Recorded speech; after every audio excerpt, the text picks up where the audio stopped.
เอาสบายดีหมู่สุขุสุคนเนาะระวังเด้อพี่น้องเด้อตอนนี้พวก call center หลายในบ้านเฮาพี่น้องให้ระวังที่สุดเนาะพวกนี้นะเขาจะส่งข้อความมาทาง WhatsApp เนาะเขาจะเอารูปซองตัวนี้แหละอยู่ในเทลกับโคดตัวนี้เนาะเฮ็ดรูปหน้าปก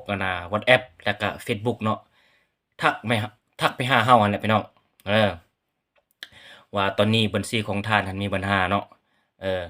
ให้เฮาหันส่งรหัสหรือเลขบัญชีของพวกเฮาน่ะส่งให้เขาแล้วเขาสิแก้ไขเนาะห้ามเชื่อเด็ดขาดพี่น้องเด้อผู้ใดส่งไปแล้วมันหมดแล้วเงินพวกเจ้านะแล้วก็ทาง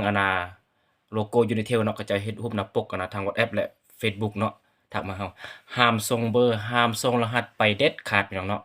ถ้าบ่มั่นใจในตัวเองน่ะเข้าไปถามเขาอยู่ธนาคารเนาะตัวนี้แม่นทางบนทางธนาคารเพิ่นส่งมาบ่เออ หรือว่าตัวนี้แม่นทาง Unitel เฮาส่งมาบ่คันว่าบ่แม่นถือว่าพวก call center กำลังที่ว่าจะต้มตุนพวกเฮาเนาะพยายามให้เฮาส่งรหัสเลขบัญชีอิหยังต่างๆให้เขานะเขาสิมาแฮ็กเงินพวกเฮาห้ามลงเสือเด็ดขาดพี่น้องเนาะหรือว่าผู้ใดที่เห็นข้อความเขาเจ้าส่งมาเนาะข้อความส่งมาทางธนาคารเนาะการค้าเนาะมันจะมีพวกcall center เขาเจ้าส่งมาปั๊บน่ะ พวกเราต้องรู้ว่าต้องแม่นทางธนาคารส่งมาเนาะตัวนี้ถ้าว่าเราไปส่งรหัสเข้าไปแล้วมันสิมีปัญหาโลดพี่น้องเนาะถ้าทุกคนที่ว่าเห็นรหัสเขาเจ้าส่งมาแบบนี้เนาะหรือว่าทางข้อความหรือว่าทางเฟซบุ๊กหรือ WhatsApp ทักมาเราต้องไปถามทางธนาคารและทาง Unitel เนาะโลโกตัวนี้เนาะกำปั้นเอาลงซองโลโกตัวนี้เนาะอันตรายเด้พี่น้องพวกcall center นี่มีหลายรูปแบบพี่น้องเข้ามารูปแบบใดก็มีพี่น้องเพื่อตัวต้มตุนเอาเงินของพวกเราหั้นนะ ตัวนี้ให้พี่น้องมีสติเด้อพี่น้องเด้ออย่าลงเสือเด็ดขาดพวกจะ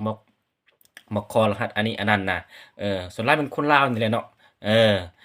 ร่วมมือกับคนที่ว่าเขาจะมีประสบการณ์พวกคนจีนเนาะพวกcall center ใหญ่นะอยู่บ้านเฮาพี่น้องให้พี่น้องมีสติระวังเนาะ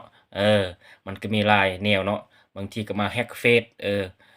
เล่นได้แล้วก็มาขอยืมเงินผู้นี้เงินผู้นั้นพี่น้องพวกนี้นะ ฉะนั้นให้ทุกคนระวังที่สุดพี่น้องพวก call center อยู่บ้านเฮาพี่น้องกำลังระบาดเนาะเออเห็นข้อความเพิ่นส่งมาบ่เห็น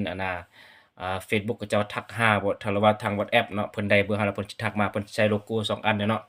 ก็มีหลายแนวบางเทื่อก็มีโลโกทางGNB ก็มีเนาะเขาเจ้าใช้หลายวิธีทักมาเฮาเนาะเออขอรหัสขอเลขอิหยังต่างๆให้เฮาส่งไปเพิ่นสิแก้ไขเนาะว่าธนาคารบ่อิหยังเบอร์โทรศัพท์เฮารหัสอิหยัง ว่ามีปัญหาพวกเขาจะแก้ไขนะห้ามส่งเด็ดขาดพี่น้องถ้าบ่ได้ส่งไปแล้วแม่นเสร็จแล้วเฟซพวกเจ้าน่ะมันจะแฮ็กอีกแล้วมันก็จะแฮ็กเอาเงินพวกเจ้าอีกเนาะฉะนั้นให้ทุกคนระวังมีสติเนาะมันส่งมาสู่เจ้าห้ามส่งให้เด็ดขาดพี่น้องเนาะมีส่ำนี้พี่น้องเนาะผู้ใดเบิ่งคลิปนี้ฝากกดไลค์กดแชร์เป็นอุทาหรณ์สอนให้ทุกคนมีสติเนาะบ่ให้หลงเชื่อบ่ให้ตกเป็นเหยื่อพวก call center ขอขอบใจ